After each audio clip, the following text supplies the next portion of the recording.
only Islam combines the three religions. At least in theory, Islam embraces all the Abrahamic faiths, considering each to be merely an update on the previous one. First Judaism, then Christianity, and finally Islam. They consider the Bible and the Torah sacred scriptures. But since they consider the Quran the most recent update, that is their most important sacred scripture, similar to the way that Christians take the New Testament more seriously than the Old Testament. And in practice, there's some bad blood, because of long and bloody crusades by supposedly Christian nations against Muslim nations, even in the name of Christianity. They believe most Christians are corrupt, unjust, and immoral. They're probably right. But then most Muslims are, too. Unfortunately, 95% of Christianity is fundamentalist, and 98% of Islam is fundamentalist. Judaism is proportionally such a tiny group as to be undeserving of consideration in this context, and is really only a historical footnote. If not for the Khazarian mass conversion to Judaism in the 8th century AD, there would be virtually no Judaism left on earth. Even with the Khazars, Judaism makes up less than 1/5% of Earth's population. Most of Islam is bitterly opposed to the tiny minority of Muslims who are not fundamentalist, while most Christians are somewhat indifferent to the small minority of Christians who are not fundamentalist.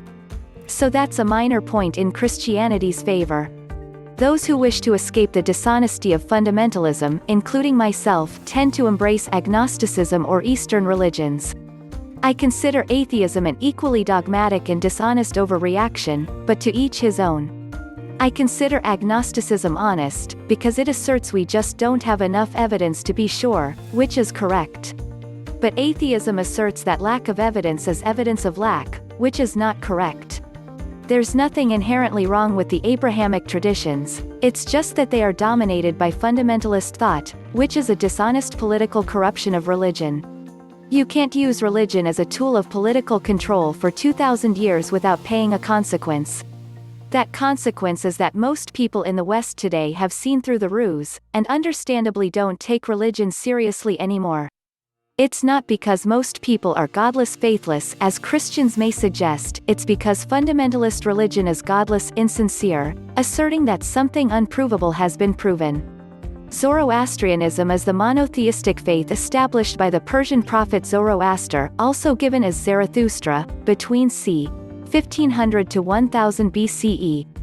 It holds that there is one supreme deity, Shura Mazda, Lord of Wisdom, creator and sustainer of all things, and encourages adherents to express their faith through the principle of good thoughts, good words, and good deeds and avoid the evil consequences of hell. The Zoroastrianism the purpose of human life was to choose to follow the precepts of Ahura Mazda and reject the temptations and traps of Angra Mainyu. The first couple created by Ahura Mazda, Mashia and Mashinig, had lived in peace and harmony with all things in the paradise Ahura Mazda had created for them until they listened to the whisperings of Angra Mainyu, who convinced them that he was their creator and Ahura Mazda was their enemy and a deceiver. For doubting their true Lord and listening to lies, they were expelled from paradise and condemned to a world of difficulty and strife, but their descendants could still live meaningful and fulfilling lives by remaining loyal to Ahura Mazda. Proclaimed he had been sent by Ahura Mazda himself to deliver a message, the priests had misunderstood the divine truth and were worshipping false gods. There was only one God, Ahura Mazda, who did not require any to be worshipped beside him but and to follow the ethical behavior. Zoroaster had been chosen to preach this revelation and seems to have begun his mission immediately. Zoroaster's good news that he was received was rejected by the priests, his life was threatened, and he was forced to flee his home. He would not stop preaching the new, revealed truth, however, remaining constantly in prayer to receive guidance from Ahura Mazda in how he should proceed. His prayers and questions to the god would later be committed to writing and form a central section of the Zoroastrian scriptures known as the Avesta. Zoroaster's words were memorized, repeated in rituals, and passed down orally for generations until they finally found written form. In time, he found himself at the court of a king named Vishtaspa and engaged in a theological debate with his court priests for the king's entertainment. According to the Avesta, Zoroaster defeated all of their arguments and clearly showed the validity of his revelation, but, as this challenged the established order, Vishtaspa was not pleased and had the prophet thrown into prison. While jailed, Zoroaster miraculously healed Vishtaspa's favorite horse, which had been suffering a paralysis, and the king had him freed and listened again to his message.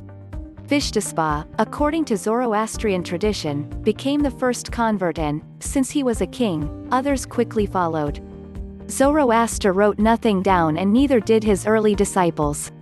Tradition holds that his words were memorized, repeated in rituals, and passed down orally for generations until they finally found written form.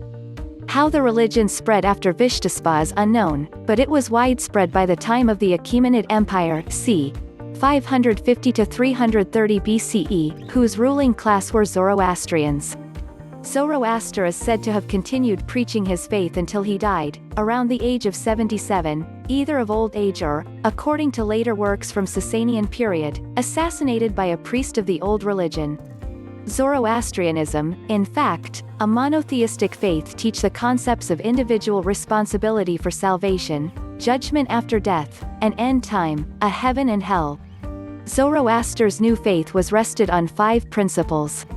The supreme god is Ahura Mazda. Ahura Mazda is all good. The opponent, Angra Mainyu, is all evil. Goodness is apparent through good thoughts, good words, and good deeds. Each individual has free will to choose between good and evil. Ahura Mazda was the uncreated, eternal, and only God, while the other deities previously worshipped were merely false gods. The prophet Zoroaster teachings reminds similarity between Quran when God said in 7:19, O Adam, dwell you and your wife in the garden, and enjoy its good things, as you wish, but approach not this tree, or you run into harm and transgression. Now the Islamic story turns to man. He was placed in a spiritual garden of innocence and bliss, but it was Allah's plan to give him a limited faculty of choice. All that he was forbidden to do was to approach the tree, but he succumbed to Satan's suggestions. Q720 Thereupon Satan whispered unto the two with a view to making them conscious of their nakedness, of which, hitherto, they had been unaware, and he said, Your sustainer has but forbidden you this tree lest you too become as angels, or lest you live forever. Lit, so as to make manifest to them that of their nakedness which, hitherto, had been imperceptible to them, an allegory of the state of innocence in which man lived before his fall from grace, that is, before his consciousness made him aware of himself and of the possibility of choosing between alternative courses of action, with all the attending temptations towards evil and the misery which must follow a wrong choice.